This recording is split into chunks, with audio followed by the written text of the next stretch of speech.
그냥 안 걷고 가만히 있으면 안 돼? 내가 집안에만 주로 생활하면 안 되냐? 라고 물어보시는 경우가 있는데요. 반대로 내가 운동을 해야 되니까 이 근육이 빠지면 안 되니까 노년층 분들은 열심히 걸으려고 하시거든요. 어떻게 걷는 것이 협착증에서 가장 좋을까요?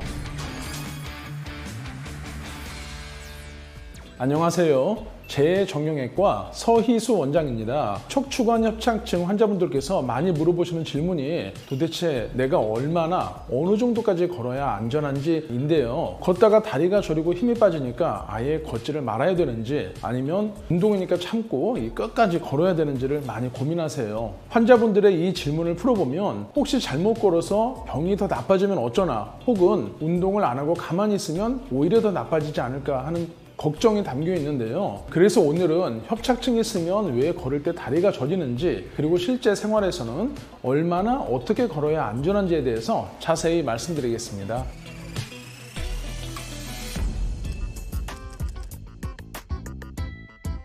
먼저 척추관 협착증은 쉽게 말해서 신경이 지나가는 길이 좁아지는 병이에요. 척추뼈 안쪽에는 신경이 다니는 통로가 있거든요. 이 통로가 나이가 들면서 앞쪽에 디스크도 튀어나오고 뒤쪽에 인대도 두꺼워지면서 점점 공간이 좁아지는 겁니다. 우리 나이 드시면은 혈관이 좁아지는 심근경색, 뇌경색 오잖아요. 마찬가지로 신경관도 이만한 넓이에서 점차 좁아지는 것이죠. 쉽게 말해서 8차선 도로가 2차선으로 줄어든다. 이래서 신경이 압박을 받는다고 생각하시면 되겠습니다. 그런데 협착증 환자분들은 가만히 계실 때는 견딜만 하세요. 큰 증상이 없으신데 걷기 시작하고 오래 걸으면은 다리가 무겁고 저리다가 심한 경우에는 힘이 빠져서 주저앉아야 하는 일이 발생을 합니다. 이 현상을 의학적으로는 간헐적 파행이라고 부르는데요. 왜 협착증에서는 이런 증상이 생기는 걸까요?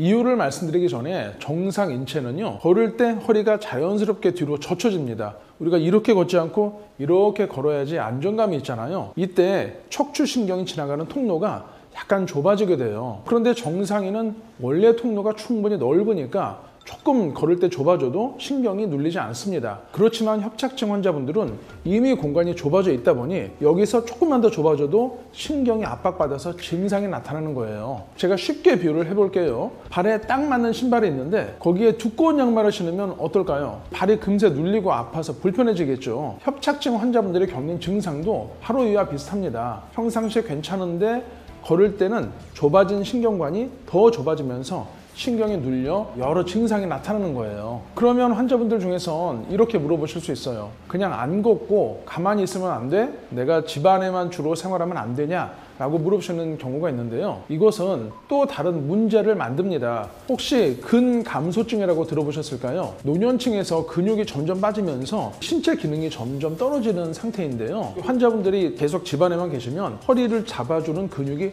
점점 줄어들면서 척추를 지탱하는 힘이 떨어지게 됩니다. 그러면 결국 허리가 더 무너지게 되고 걷는 능력이 점점 나빠지는 거예요. 그래서 아예 안 걷는 것은 아주 위험하다라고 생각하시면 되겠습니다. 그러면 반대로 통증을 참아가면서까지 오래 걷는 건 어떨까요? 내가 운동을 해야 되니까 이 근육이 빠지면 안 되니까 노년층 분들은 열심히 걸으려고 하시거든요. 그런데 무리해서 걷는 것도 매우 위험합니다. 너무 억지로 걷잖아요. 신경이 눌리다가 나중에 죽어버리게 됩니다. 즉 심각한 신경 손상을 일으킬 수 있기 때문에 영구적으로 마비나 보행 장애가 나타날 수 있어요. 더 심한 경우에는 대소변을 조절해주는 신경까지 망가져서 요실금이나 변실금이 생기기도 합니다. 따라서 너무 안 걷는 것처럼 너무 많이 걷는 것도 절대 피해야 하는 상황인 것이죠. 그렇다면 어떻게 걷는 것이 협착증에서 가장 좋을까요? 정답은 바로 짧게 걷고 쉬었다가 다시 걷는 것을 반복하는 겁니다. 예를 들어서 처음에는 한 5분 정도 걷습니다. 그런데 다리가 저리거나 힘이 빠지는 증상이 나타난다면 바로 멈춰서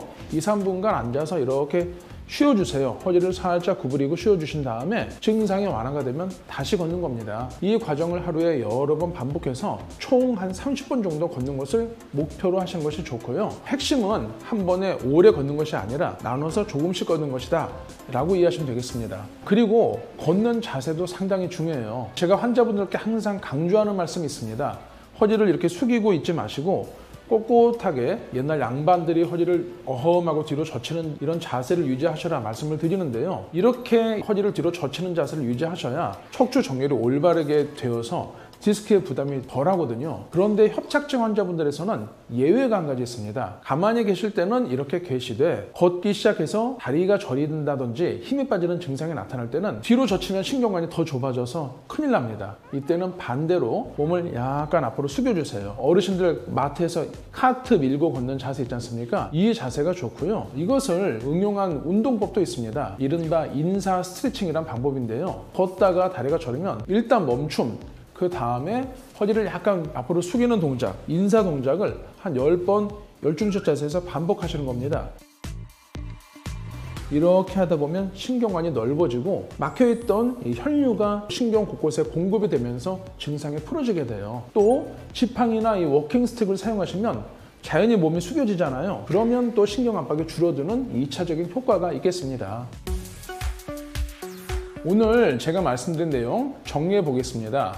척추관 협착증 환자분들은 아예 안 걷는 것도 안 되고 참으면서 무리해서 걷는 것도 모두 좋지 않습니다. 정답은 짧게 걷고 쉬었다를 반복하시는 것이 중요하겠고요. 그리고 평상시는 허리를 뒤로 살짝 젖히는 양반 자세를 유지하시되 걸을 때 한해서만큼은 몸을 조금 앞으로 숙여주시는 이 자세가 좋다. 이렇게 이해하시면 되겠습니다. 그리고 제가 아까 말씀드린 인사 스트레칭, 다리가 저릴 때 몸을 앞으로 10번 정도 숙여주시는 이 스트레칭 운동을 꼭 잊지 마시길 바랍니다. 방금 말씀드린 원칙만 지켜도 일상생활이 훨씬 편해지시고요. 수술로 가는 위험을 줄일 수가 있겠습니다. 그렇다면 MRI 상에서 협착이 심하다면 무조건 수술을 해야 할까요? 결론부터 말씀드리면 MRI 소견만으로 수술 여부를 결정하지는 않습니다. MRI에서 보이는 협착의 정도와 환자가 실제로 겪는 증상의 이 정도가 일치하지 않는다는 연구 결과가 많기 때문인데요. 즉 MRI 상에서 이 신경에 꽉 눌리는 소견이 보여도 내가 증상이 견딜만 하다면 비수술적으로 충분히 관리를 할 수 있고요. 반대로 MRI 상에서는 협착이 별로 심하지 않은데 신경 압박 부위가 예민하다든지 그 부위에 혈류 장애가 심하다면 수술을 고려해야 될 수도 있는 것이죠. 따라서 치료 방법은 검사 결과 한 장으로 결정하는 것이 아니라 환자의 증상, 보행거리, 신경 기능의 저하 여부를 종합적으로 평가해서 결정하는 것이 원칙입니다. 그렇다면 어떤 치료부터 시작하는 것이 좋을까요?